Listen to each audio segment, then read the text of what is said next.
Hi friends, how are you. I hope सभी लोग अच्छे होंगे। Myself Shivam Verma. और आज का जो हमारा पार्ट है स्ट्रेट लाइन, ठीक है ना।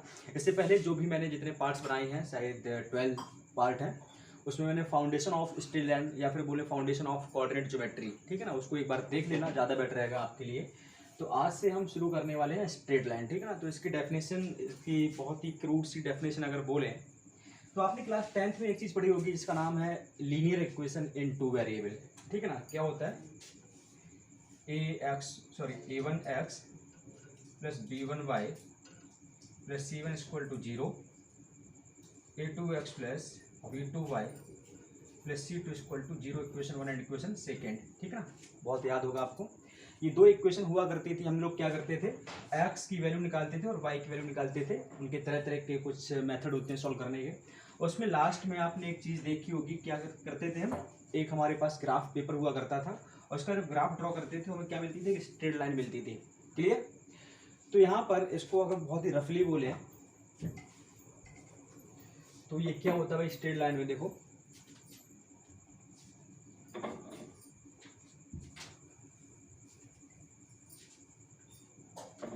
a linear equation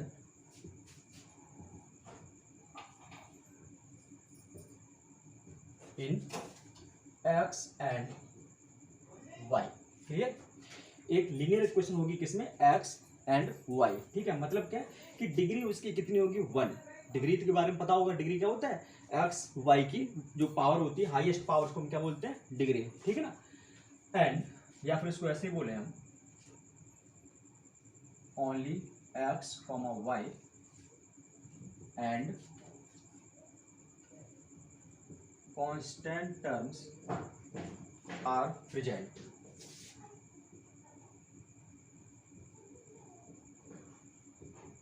ठीक है ना। क्या बोला, जहां पर वो लीनियर इक्वेशन होगी और x y या फिर कांस्टेंट टर्म्स में प्रेजेंट होगा।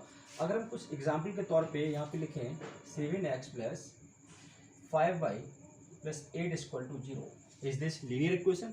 यस, x है, y है एंड कांस्टेंट टर्म और डिग्री भी हमारी कितनी है, 1। क्लियर। एक और लिखें अगर हम 7x प्लस 5 इक्वल टू 0। अब देखो यहाँ पर एक टर्म मिसिंग है, कौन सा, y का, ठीक है ना। तो ऐसा कोई जरूरी नहीं कि x y दोनों आने चाहिए, ठीक है ना। x आ गया तो सफिशियंट है या y आ जाए तो भी सफिशियंट है। क्लियर। यहाँ पे 7y plus 8 equal to 0, is this linear equation. Yes, okay. y equal to 7 and y x equal to 8, ये भी हमारी क्या है, लीनियर इक्वेशन। क्लियर। अब यहाँ पर एक और इक्वेशन लिखें, Y square plus 7x plus 8 equal to 0। क्या ये हमारी लीनियर इक्वेशन है, क्या ये जो हमारी स्ट्रेट लाइन है उसकी इक्वेशन है, नहीं है, क्योंकि यहाँ पर डिग्री कितनी हो गई, 2। मैंने क्या बोला, x y प्रेजेंट हो और कांस्टेंट टर्म प्रेजेंट हो, ठीक है ना। तो मतलब x में कोई पावर नहीं होनी चाहिए, ओनली 1 होना चाहिए, ठीक है ना। और y में 1, यानी कि डिग्री 1 होनी चाहिए। डिग्री यहाँ पर कितनी होगी, 2। अगर मैं एक और लिखूँ यहाँ पर x plus 7x y plus 8 equal to 0, तो यहाँ भी क्या हो जाएगा, देखो डिग्री 2 हो गई, डिग्री 1 एंड डिग्री 1, ये दोनों मिला के कितनी होगी, degree 2। So this is also not the straight line, equation of straight line. Clear. तो इसकी अगर हम प्रॉपर डेफिनेशन की बात करें स्ट्रेट लाइन की, तो देखो भाई एक बार यहाँ पर ध्यान से,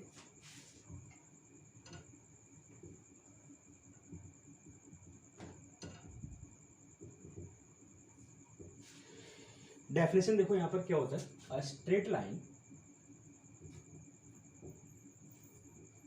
इज अ कर्व। अब देखो कर्व से कंफ्यूज मत होना, इसका मतलब ये नहीं कि कर्व हमेशा टेढ़ी मेढ़ी लाइन हो। कर्व इसको भी बोलते हैं, जो हमारी स्ट्रेट लाइन होती है उसको भी हम कर्व ही बोलते हैं। Clear. Straight line is a curve such that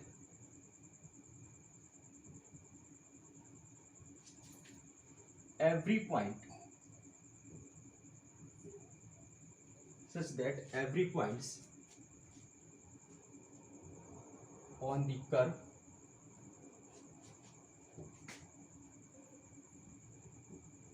joining any 2 points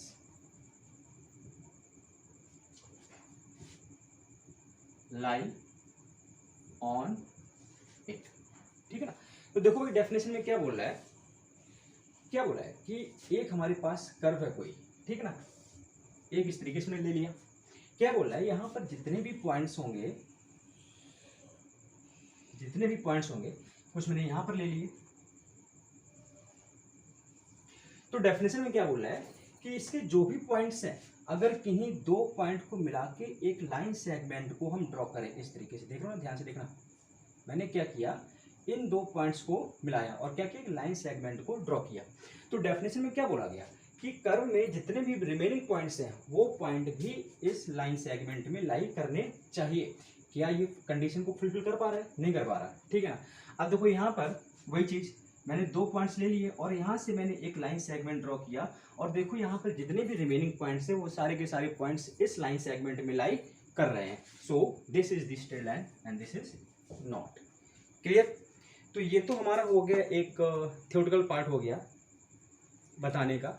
अब देखो अगर इसकी मैथमेटिकल प्रूविंग देखें तो क्या, डेफिनेशन को याद रखना, मैंने क्या बोला, straight line is a curve such that every points on the curve joining any two points lie on it, ठीक है ना। तो अगर हम इसकी प्रूविंग देखें तो मैंने क्या किया, एक लाइन ली, ठीक है, equation of line, let point x1 y1 and x2 y2 are 2 points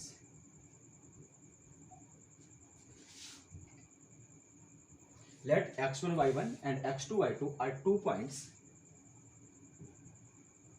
on the line ax plus by plus C equal to 0, ठीक है ना। मैंने क्या बोला, एक लाइन है हमारे पास, इसको मैंने बोल दिया पॉइंट ए, इसको पॉइंट बी, ये कोऑर्डिनेट्स हैं x1 y1 x2 y2, ठीक है ना। ये जो दो पॉइंट हैं वो इस लाइन में लाई कर रहे हैं। क्लियर। तो यहाँ पर हम क्या बोलेंगे कि अगर ये पॉइंट्स इस इक्वेशन में लाई करें तो इस इक्वेशन को सेटिस्फाई भी करेंगे, ठीक है ना। तो यहाँ से हम क्या बोल सकते हैं, A x1 plus B y1 plus C equal to 0, equation 1, and ax2 plus B y2 plus C equal to 0, equation 2, ठीक है ना। अगर ये पॉइंट इस लाइन में लाई कर रहे हैं तो जाहिर सी बात है कि दोनों पॉइंट इसके इक्वेशन को सेटिस्फाई करेंगे। वहां से हमने क्या किया, दो इक्वेशंस को निकाल लिया। क्लियर। अब देखो मैंने क्या किया कि एक कोई पॉइंट ले लिया यहाँ पर r, ठीक है ना, इसके यहाँ पर कुछ कोऑर्डिनेट्स होंगे, मैंने मान लिया कि इनका जो रेशियो है वो λ/1, ठीक है। तो डेफिनेशन में क्या बोला गया कि अगर किन्हीं भी दो पॉइंट्स को हम मिलाएं तो उस कर्व में जितने और भी पॉइंट्स आ रहे हैं वो भी उस लाइन में लाई करनी चाहिए। तो मैंने क्या किया कि एक पॉइंट r ले लिया, अगर हम r के कोऑर्डिनेट्स निकालें और इस r के कोऑर्डिनेट्स इस इक्वेशन को सेटिस्फाई कर जाए तो बोलेंगे कि this is the straight line. Clear. तो बाई सेक्शन फॉर्मूला r की कोऑर्डिनेट्स हम निकाल सकते हैं। तो r के कोऑर्डिनेट्स हमारे क्या हो जाएंगे, निकालो भाई, ये हो जाएगा x1 plus lambda x2 divide by lambda plus 1 comma y1 plus lambda y2 divide by lambda plus 1। Clear. ये हमारे पॉइंट r के कोऑर्डिनेट्स निकल के आ गए, ठीक है ना। तो according to definition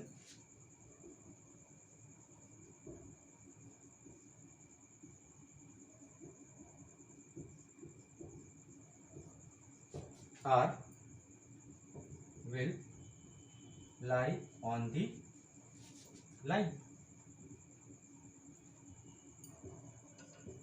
equation of line. Clear. तो ये कराओ, यहाँ पर हमारे पास इक्वेशन क्या थी, ax plus B Y plus C equal to 0, ठीक है ना। तो ax हम क्या रखेंगे, x1 plus lambda x2 divide by lambda plus 1 plus B y1 plus lambda y2 divide by lambda plus 1, ठीक है ना, प्लस सी इक्वल टू 0, ठीक है ना। इतना हो गया। मैंने क्या किया, लैम्डा प्लस 1 को एलसीएम लिया, सो this will B ax1 plus a lambda x2 plus b y1 plus b lambda y2, ठीक है ना, इसका मल्टीप्लीकेशन इसमें होगा, तो ये क्या हो जाएगा plus C lambda plus C equal to, जो नीचे डिनोमिनेटर में लैम्डा प्लस 1 आ रहा है ये कहाँ जाएगा, जीरो में शिफ्ट हो जाएगा, so equal to zero. Clear. अब देखो हम लोग क्या कर रहे हैं, जो लैम्डा वाली टर्म है ये और ये, इनको एक साथ रखा, बाकी जो भी हमारे 3 टर्म बचे उनको मैंने निकाल लिया। क्या निकल के आया हमारा, ax1 plus B y1 plus सी, ठीक है ना, प्लस अब देखो जो 3 टर्म है यहाँ से लैम्डा निकल के आएगा, यहाँ से लैम्डा निकल के आएगा, यहाँ से लैम्डा निकल के आएगा, तो लैम्डा को हमने क्या किया कॉमन, यहाँ पर हमें क्या बचेगा ax2, यहाँ से by2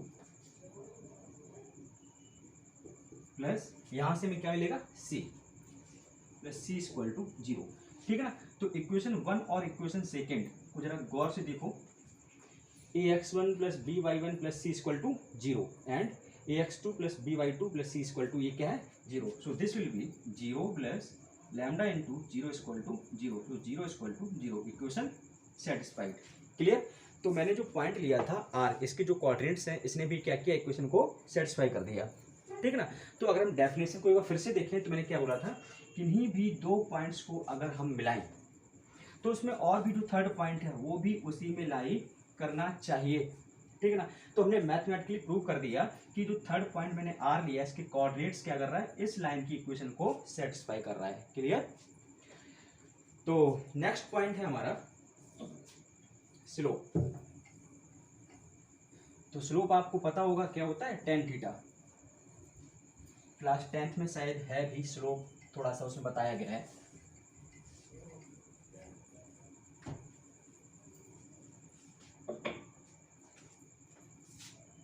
second point slope. Clear. देखो स्लोप क्या होता है कि कोई भी मैंने एक ये एक्स वाई प्लेन लिया, ठीक है ना, यहां पर मैंने एक कोई इस तरीके से लाइन ड्रॉ की। क्लियर। ये हमारी लाइन है कोई, और ये जो पॉजिटिव डायरेक्शन ऑफ एक्स है और लाइन के बीच का जो एंगल है उस एंगल को हम कंसीडर करेंगे हमेशा। याद रखना क्या मैंने बोला, लाइन और positive direction of x axis, इसके जो बीच का एंगल होगा उस एंगल को हम कंसीडर करेंगे। तो स्लोप में क्या बोलेंगे हम, tan theta is the slope of the line where theta is the angle between the line and positive direction of x axis। Clear. मैंने क्या बोला कि जो tan थीटा होता है उसको हम क्या बोलते हैं स्लोप, और जो हमारा थीटा होता है वो क्या होता है, लाइन और पॉजिटिव एक्स डायरेक्शन के बीच का जो एंगल होता है वो हमारा क्या होता है थीटा, रिप्रेजेंटेड बाय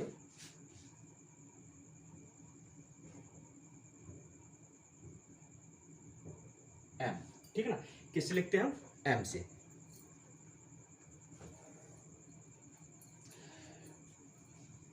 तो यहां पे हम बोल सकते हैं M equal to tan theta. Clear. अब देखो यहाँ पर कुछ पॉइंट्स हैं जो हमेशा याद रखना है कि थीटा को हम कहाँ से कहाँ तक ले सकते हैं। क्लियर। तो देखो यहाँ पर मैंने क्या किया, एक एक्सिस लिया, मैंने यहाँ पर ये कोई लाइन मान ली, ठीक है। मैंने क्या किया, इस लाइन को इस तरीके से मैंने एंगल जो हमारा है एंगल को मैंने इंक्रीज किया, ठीक है ना, कहीं एंगल हमारा ये आ गया। तो मैंने क्या बोला, जो एंगल का मेजरमेंट करेंगे वो लाइन और पॉजिटिव एक्स डायरेक्शन के बीच का एंगल। क्लियर। और इसी की जगह अगर हम ये लाइन ड्रॉ करें यहाँ पर इस तरीके से, तब भी अब देखो ये वाला एंगल ना लेके हम कौन सा एंगल लेंगे, ये line and positive direction of x axis. Clear. यहाँ पे अगर इसकी जगह हमारा कोई ये एंगल आ गया तब भी हम कौन सा ये वाला एंगल मेजर करेंगे। क्लियर। तो एक बात बताओ मैं कि एंगल हमारा कहाँ से कहाँ तक मूव कर सकता है, देख रहा था, ये हमारा 0 से 90 और 90 से फिर से ये कहाँ पे गया 180 की तरफ। क्लियर। और जैसे ही 180 को हम थोड़ा सा और एक्सीड करेंगे तो फिर से अब ये एंगल, ये मैंने अगर लाइन ये ले ली, देखो ध्यान से मैंने क्या किया, ये जो लाइन थी हमारी इसको हम इस तरीके से एंगल को बढ़ाते हुए यहाँ पर लेकर आए, तो फिर से अगर हम देखें तो एक तो हमारे ये यहाँ से यहाँ तक एंगल जा रहा है, तो वो एंगल ना लेके मैंने क्या बोला था कि उस लाइन को, क्योंकि लाइन तो हम दोनों तरफ इंक्रीज कर सकते हैं, तो line and positive x direction के बीच का जो एंगल, तो फर्दर वो एंगल हमारा कौन सा आएगा, ये वाला। मतलब अगर हम 180 को एक्सीड भी कर रहे हैं तब भी हमारा जो एंगल आ रहा है वो कौन सा आ रहा है, बिलो दी 180। क्लियर। तो यहाँ से हमें क्या मिला कि जो थीटा होगा वो कहाँ से कहाँ तक जाएगा, belongs to 0 to pi. Clear. क्यों, sorry open bracket 0 to pi. जैसे हम पाई पे आ जाते हैं तो पाई जो एंगल जो पाई वैल्यू देगा वही वैल्यू हमें क्या देगा, 0 एंगल वैल्यू देगा। क्लियर। क्योंकि हमें यहाँ पर एंगल या फिर 180 बोले या फिर हम 0 डिग्री बोले, तो मैंने क्या बोला 0 to पाई ओपन ब्रैकेट, मतलब पाई को हम ना लेके क्या लेंगे, 0 ले लेंगे फिर से। क्लियर।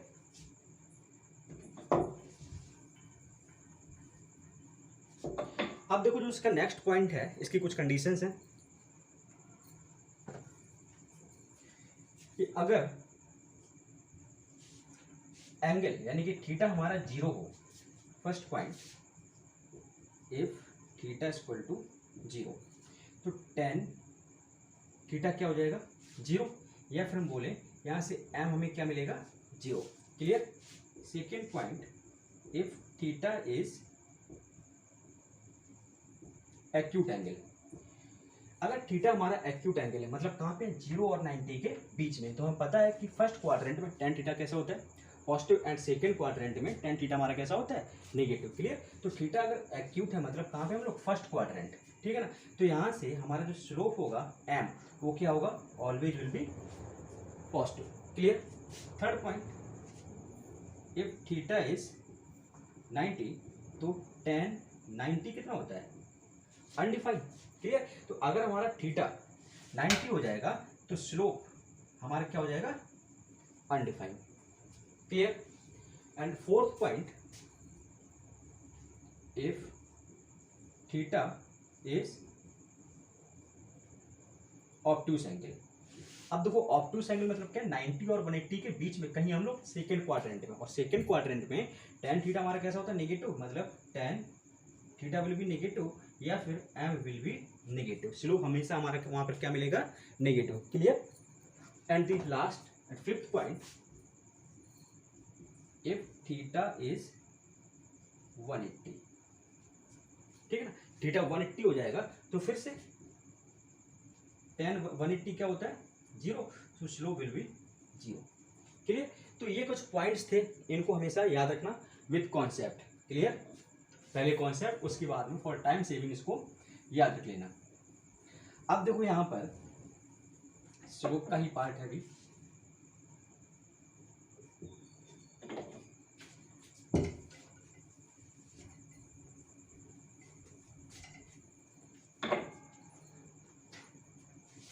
कि मान लो हमारे पास एक लाइन है, इसके कुछ कोऑर्डिनेट्स हैं ए बी के, x1 y1 x2 and y2। Clear. हमें क्या निकालना है, इसका स्लोप निकालना है।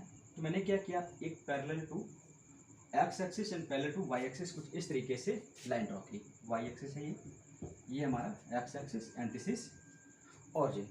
Clear.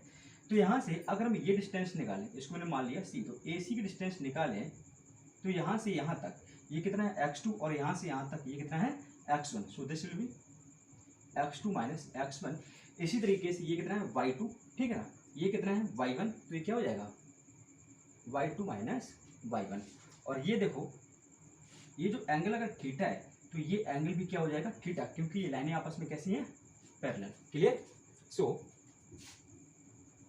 tan theta will B क्या होता है, परपेंडिकुलर डिवाइड बाई बेस। तो परपेंडिकुलर क्या है, y2 divide y2 minus y1। Clear. And base is x2 minus x1, तो ये क्या हो जाएगा y2 minus y1 divide by x2 minus x1। ठीक है ना। स्लोप हमारा क्या हो जाएगा, difference of y coordinate divide by difference of x coordinate. देखो जो इसके लिखने का तरीका है वो हम ऐसे भी लिख सकते हैं, m equal to y1 minus y2 divide by x1 minus x2। याद हमेशा ये रखना कि अगर मैंने पहले y1 लिया तो नीचे भी x1, अगर ऊपर y2 लिया तो नीचे भी x2। क्लियर।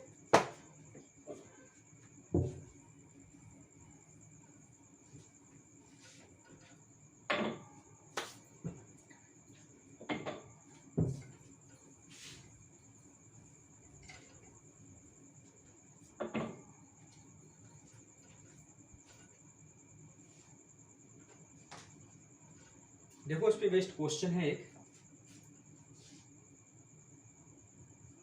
क्वेश्चन बोल रहा है the inclination of the straight line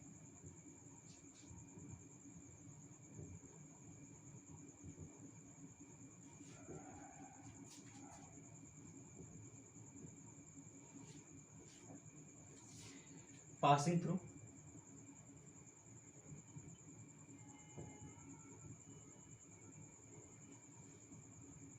the point A -3, 6 and midpoint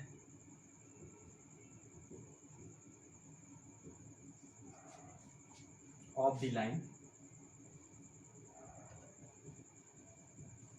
joining of the points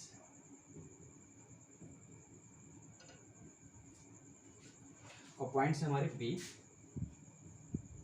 4, -5 and सी -2, 9। ठीक है ना, ये हमारा क्वेश्चन है। क्या बोले, विथ एक्स एक्सिस।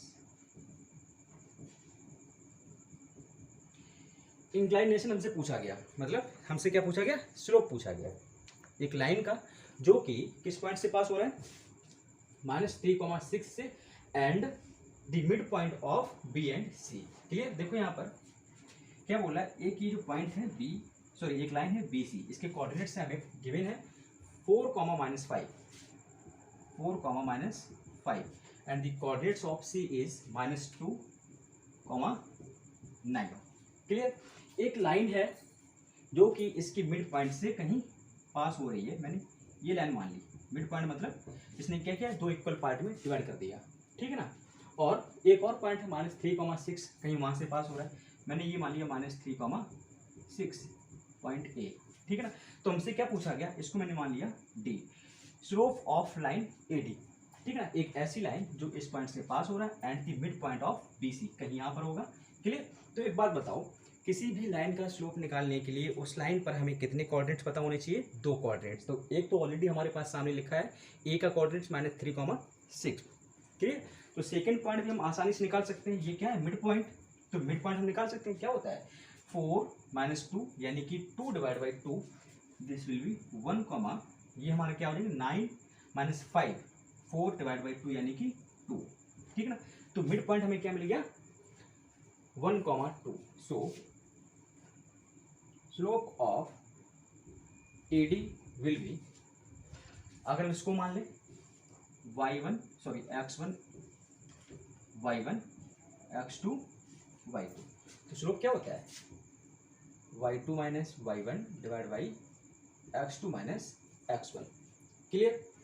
तो ये हमें क्या मिलेगा, y2 हमारा है 2 y1 है 6 डिवाइड बाई x2 कितना है 1 माइनस x1 कितना है -3। So this will be -3 equal to -4 divide by ये कितना हो जाएगा 4 इक्वल टू -1। ठीक है ना। तो हमें स्लोप यानी कि m equal to tan theta कितना मिल गया -1, या फिर बोले हम tan थीटा इक्वल टू, अब देखो tan -1 किसकी वैल्यू होती है, 10 में tan 135, so theta will B 135। Clear. अगर हम इसको पाई के फॉर्म में लिखें तो वो भी आपको आना चाहिए। कैसे करेंगे हम, देखो 135 लिखा है, इसको हम क्या लिखेंगे 90 + 45, सो दिस विल बी π/2 + π/4। तो ये हमें क्या मिलेगा 4, ऊपर ये कितना हो जाएगा 2, 3 यानी कि 3π/4। क्लियर। इंक्लाइनेशन हमारा कितना आ जाएगा 3π/4। Clear. One more question is, if x1, x2, x3 as well as y1, y2, y3 are in GP,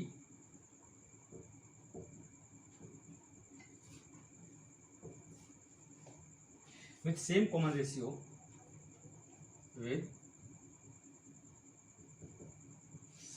ratio, then the points then the points P x1 y1 comma Q x2 y2 comma R x3 y3 are A option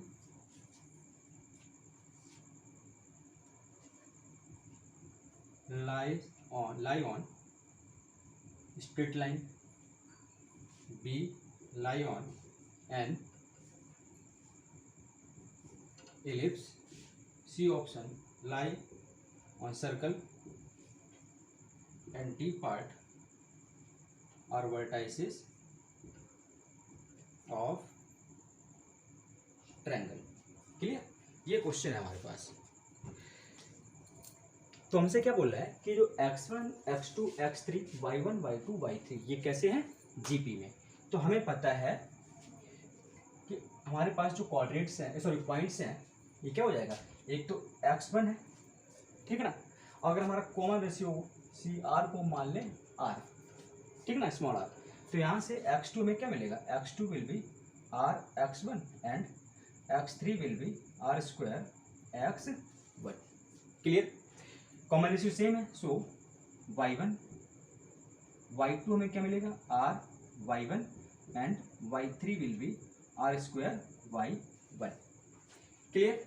तो यहाँ पे अगर हम इनके points लिखें तो P हमें क्या मिलेगा, x1 y1, Q हमें क्या मिलेगा, R x1 and R y1, and R coordinates में क्या मिलेंगे, R square x1 and R square y1। Clear? इतना मिलने के बाद में अगर हम स्लोप निकालें PQ एंड QR, तो स्लोप अगर हम निकालें, स्लोप ऑफ PQ, तो PQ का स्लोप क्या हो जाएगा, equal to difference of y coordinate, तो ये क्या हो जाएगा, r y1 minus y1 divide by r x1 minus x1। Clear? तो यहाँ से अगर हम y1 को कॉमन लें और नीचे x1 को कॉमन लें, तो यहाँ पर r minus one divide by r minus one, ये कैंसिल होकर हमें क्या मिल गया, y1 divide by x1। Clear? इसी तरीके से अगर हम निकालें slope of QR, slope of QR, तो यहां से हमें क्या मिलेगा, देखो डिफरेंस ऑफ y कोऑर्डिनेट मतलब r square y1 minus r y1 divide by r square x1 minus r x1। Clear? तो यहां से फर्दर मैंने क्या किया, y1 divide by x1 common निकाल लिया, ठीक है ना, यहाँ पर क्या बचेगा, मैं r square minus r square minus r divide by r square minus r, ये फिर से कैंसिल हो जाएगा, हमें क्या मिल गया यहाँ से y1 डिवाइड बाई x1। मतलब एक लाइन है, देखो ध्यान से, PQR, अगर ये स्लोप यानी कि PQ और QR का स्लोप अगर इक्वल है तो जाहिर सी बात है ये क्या है, स्ट्रेट लाइन। क्लियर? तो PQR कहाँ पर लाई करेंगे, ऑन स्ट्रेट लाइन।